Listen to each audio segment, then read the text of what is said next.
Welcome back to the 7th episode of Satahana, organized by the FMF Media of University of Colombo. I'm Ganjay Singer and I will be your host today. For the benefit of all, let me dive into today's program by explaining what Satahana is all about. Satahana is an initiative taken by FMF Media to enhance the awareness of undergraduates about current market issues, corporate world behavior patterns, and organizational trends in Sri Lanka. Satahana also involves in discussing solutions for ongoing issues in the corporate world with our well-known university lecturers, through which students can gain sound knowledge about these issues and how they should address them diplomatically. For today's episode, we thought of discussing about a very timely and relevant topic to the undergraduates, a topic which has grabbed the attention of the society due to some recent incidents, which is sustainability in the current context. So without any further ado, ladies and gentlemen, let me introduce our guest speaker for the day. He is a senior lecturer attached to the Department of Business Economics in the Faculty of Management and Finance of the University of Colombo. He holds a Bachelor of Business Administration degree specialized in business economics and Master of Philosophy degree from the University of Colombo. Further to that, he is also a ACMA, CGMA, and he has a CTHE from the University of Colombo and SEDA accreditation from UK. Ladies and gentlemen, please help me welcome none other than Senior Lecturer Mr. Rajistha Seneviratne. Good evening, sir. Good evening, and thank you for that introduction. Thank you for the invitation. I think Sugandharaj was very kind enough to be very polite and very professional in the way he invited me. And so I never expected that degree of professionalism. So thank you. And for considering me to be part of this. And frankly, I think this is my very first kind of thing like this. So thank you for that honor. Certainly, sir. It's an absolute pleasure to have you with us here. I hope you are safe and sound. Now, let me move directly into the questions. Sir, what is sustainable development? And how does it differ from economic growth and development? Right. Well, let me start this off by explaining to you what is economic growth. Economic growth, as the word says, it's about growth. So the economy is growing. And what you measure here in terms of growth is the production of goods and services, in a given period of time. So let's say if you produce 100 units this year, and if you produce 120 next year, you have now, the economy has expanded because you initially produced 100 units, but now you're producing 120. So it's about the expansion of the economy in terms of, capacity, production. So, words such as efficiency, profits, and all these kinds of words come into this equation when you talk of economic growth. But development is going beyond that, because in growth, it does not necessarily mean that people are better off, right? So if, there's more production in a country, this production obviously leads to more income, because the more you produce, people earn more money. But it does not see whether this income goes to everybody or whether it goes to a selected few. For example, the economy could grow, but the benefits could go only to, 1% of the population, whereas 99% of the population get nothing. So the economy has grown, but if you look at the people, only 1% have, enhanced themselves considerably, while, 99% have got nothing. So then came the debate of development. So in development, we talk of ensuring the quality of life of people. So it's not just the growth of the economy, but you see whether people are, well off. So here we look at whether there is equality, equity. You see whether there is education, health of the people, poverty is, eradicated. All these kinds of issues come into the picture when you talk of development.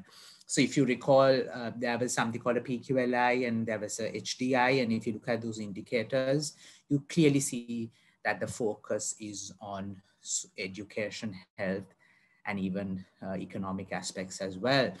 So the focus is on making sure that, everybody gets some benefit out of, the economic activity. Of course, then as time progressed in these debates of economic development and all this, people started realizing that, the world is not just us. The world comprises everything, things that we see and things that we don't see. You have the plants, you have animals, you have microorganisms, you have all these different species out there who have to also survive. I mean, we are all part of nature. So therein, the debate progressed into what is known as sustainable development. So in sustainable development, you go beyond only ensuring that the people are happy. You also see, I mean, I shouldn't use the word happy, that the quality of life of people is higher, but you also make sure that the environment is also protected and conserved, and that there is a balance in how things are done. So sustainable development as a definition is technically, well, if the economy is growing or developing, it should be able to sustain over a long period of time. So it should not be technically, for a short period. Now, for example, I always tell this example. I mean, you could cut 100 trees and make 100 chairs today. But if next year there are no trees left, then it's not sustainable, because you record a high growth this year, but next year you don't have it. So then the issue arises, do you achieve massive growth, right now, but then you cannot continue it in the foreseeable future, or would you rather have some growth which lasts for a longer period of time? So the issue of sustaining growth and development is what is discussed. And if you look at it broadly, we identify three main kind of, let's say, groups or clusters. So you have the economy on one side, you have society, and you have the environment. So economic growth is predominantly looking at the economy side of it. So the production, the distribution, markets, and all these kinds of things. Whereas society is obviously looking at the communities, the people, and there you address the development side of it, because along with the economy, you have the society getting the benefits. And then if you now move towards sustainability or sustainable development, you on top of this, so you have the economy, society, and the environment, you also now have the environment in the equation. And who knows, maybe in a few years, there might be a completely different new dimension added with, debates. So we'll see how it progresses. Certainly, sir. And now, since you mentioned about economic growth, development, and sustainable development, can I know the progress? I mean, does the economic growth comes first, and then the development, or and then the sustainable development? How does this progress? Okay, theoretically, of course, yes. If you look at the evolution, it started with growth. So bulk of economic theory, starting from industrial revolution and all this, was pretty much focused on growth. You talk of, I mean, if you take neoclassical economics, we talk of profit maximization and all these kinds of things. And, so initially we had, growth models like solo growth model and all these kinds of things. And then eventually later on, the debate shifted towards development, and then of course towards sustainable development. So evolution of the theory wise, yes, growth comes first. And of course, a lot of people believe that growth comes first. I, of course, think not quite, because I think a lot of countries went wrong by prioritizing growth and then eventually realizing that, things have gone beyond control. So why not learn from the mistakes and straight away strive for development or sustainable development? And if you look at Sri Lankan context, our growth rates especially, were very low, I mean, compared to many countries, but our development indicators are very high. Our health education indicators are excellent. But, and therefore, we have not achieved it through growth. We have achieved it through, the government intervention. Of course, some people don't like it. But to me, of course, it doesn't matter whether it's government made or whether it's, out of economic growth, as long as, people get what they want. And if you look at many of these European nations right now, Scandinavian countries, for example, they have a similar model of, the government providing most of these facilities. For example, the Scandinavian countries. And if you look at Germany, education, even university education is almost free, even for, people like us. You can get a master's degree for like a couple of €100 a year. And, so, these countries also have similar models. So to answer your question, theoretically, of course, the evolution appears to be growth and then development and sustainable development. Many people argue, yes, that growth should come first and then so on and so forth, because some people say, you need to make sure that people have money before you talk of protecting the environment. But I, on the other hand, believe that, well, you can strike a balance even, from the very beginning. So I think it's good to learn from others' mistakes where, you don't need to repeat the same mistakes, right? So people, would have realized the issue of sustainable development. I think the whole debate started, especially in the late 1980s, with the United Nations getting involved. But, I sometimes wish that this started way before. And I feel that the whole thing started a bit too late, but better late than never. So yeah, so I think theoretically, yes, evolution-wise, growth, development, sustainable development, and then of course we don't know where things might go in a few years. But practice-wise, yes, a lot of people think growth should come first, and that we can focus on the society and environment later. Well, I personally believe that, well, you could achieve all three together.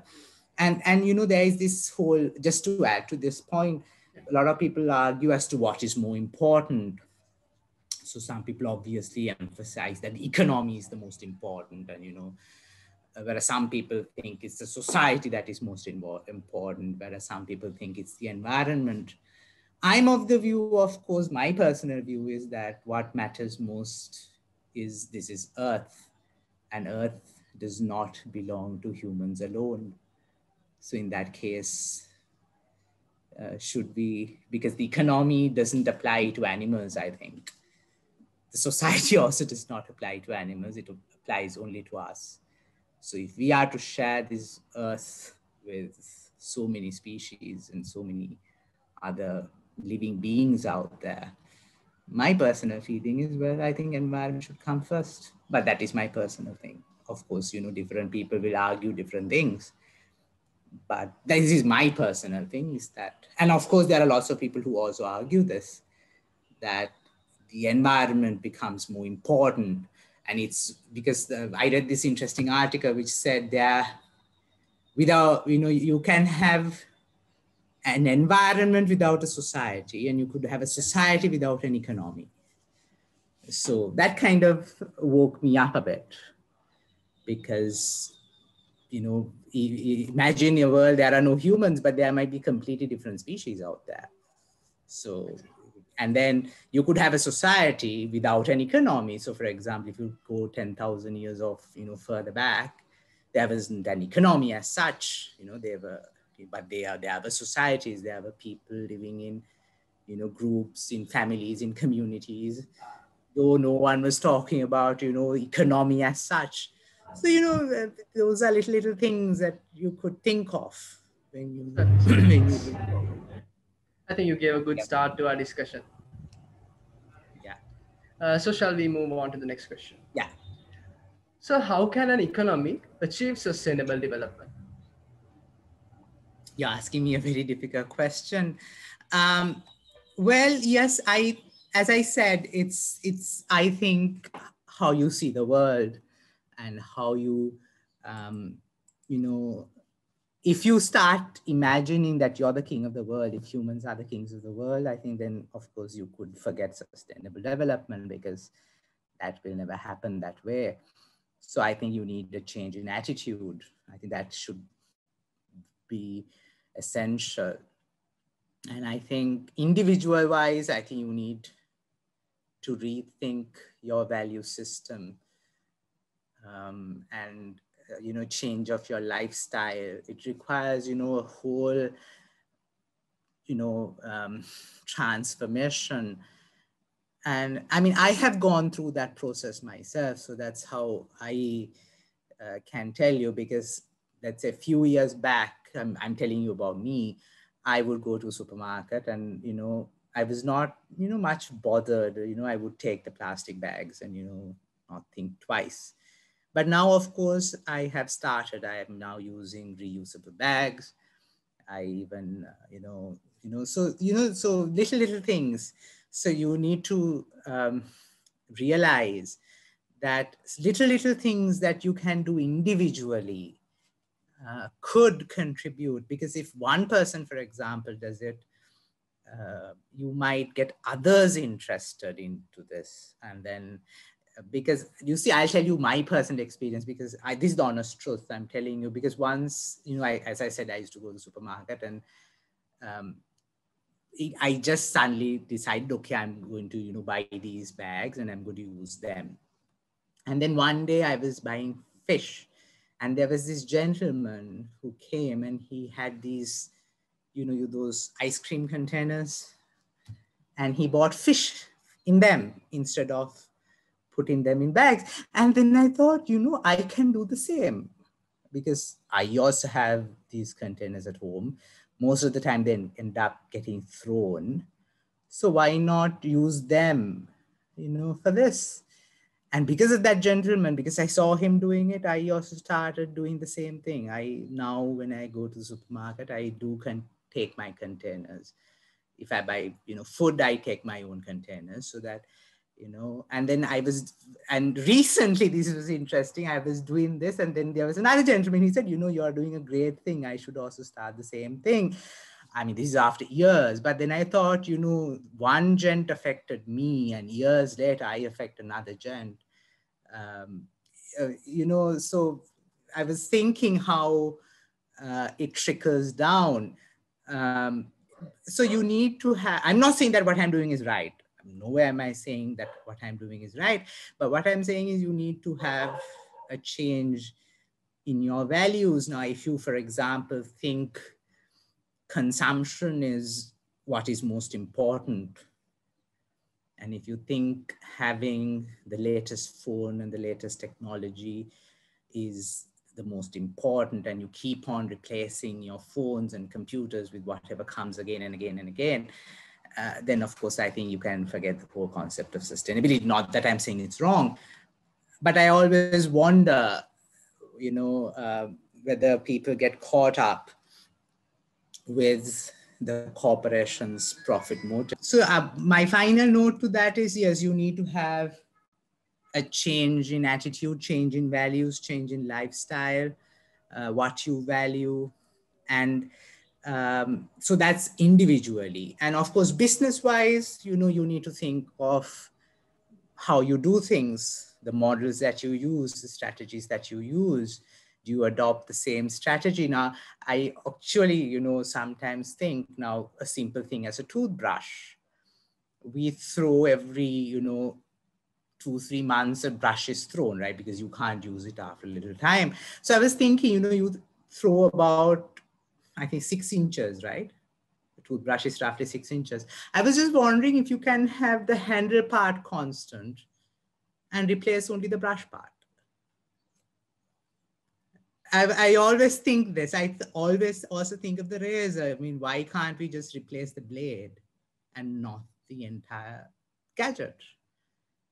And I sometimes wonder, why can't we go to a shop, take our own containers, and ask the shop, give me 1 liter of ice cream?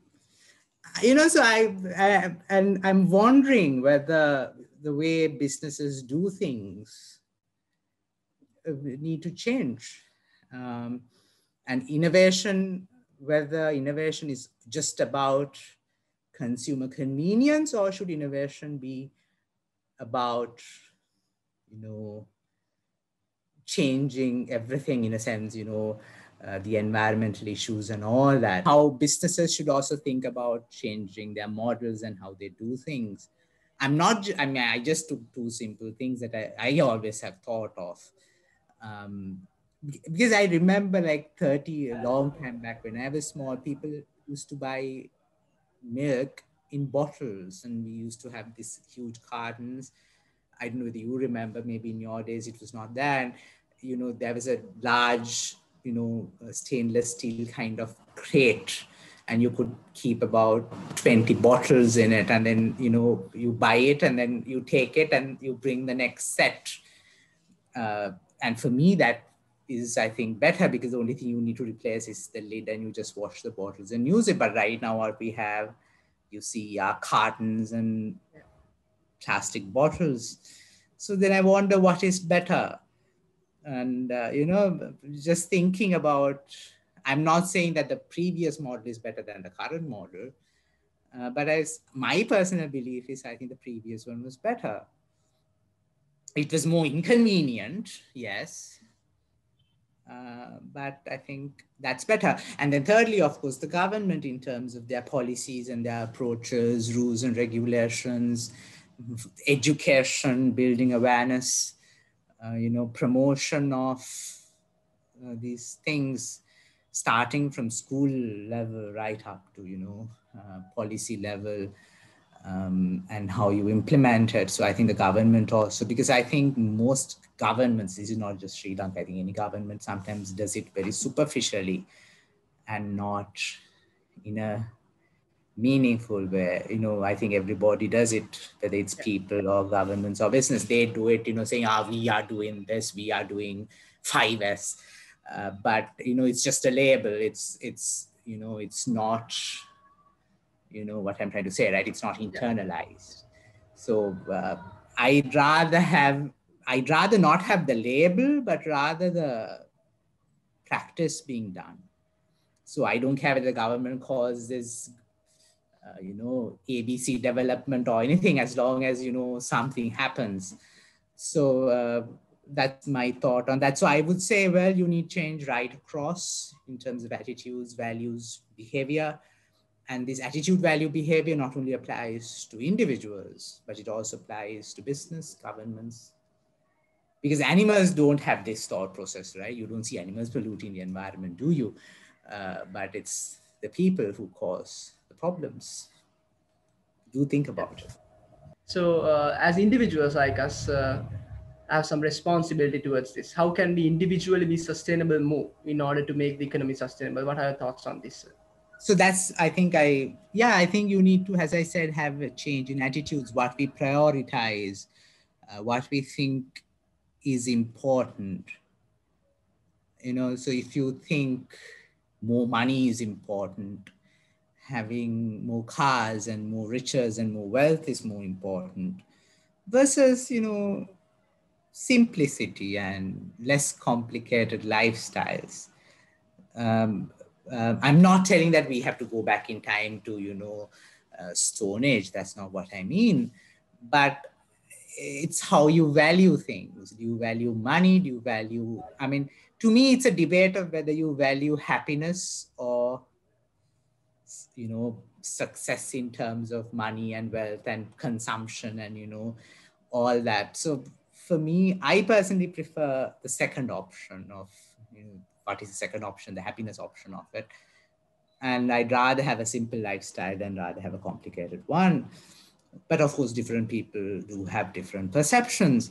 And I'm not going to say that one is better than the other, but I think we need to change the way we prioritize things. And if you start thinking of convenience, and if you start thinking of being selfish about your gain, so you come back. And I think that creates, if you recall microeconomic lessons, that generates externalities, right? Yeah. So so if you now start thinking at a larger level, at a macro level, and think, okay, what I do, what is best, and then, I think that is important. So what we value and what we prioritize, right? So if, for example, if you take education, is it about the quality of the education you receive versus, the paper certificate that you receive. And if you now value the paper certificate that you receive, then of course you would prefer, having more and more certificates with you.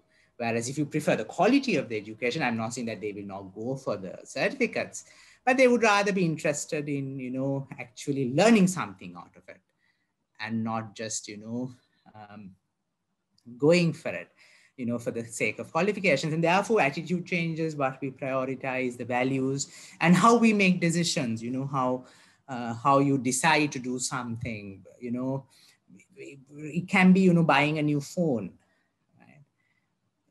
I personally use a very simple phone, and I have used this for now nearly 2-3 years, and I'm not in a mood to change it because it functions fine.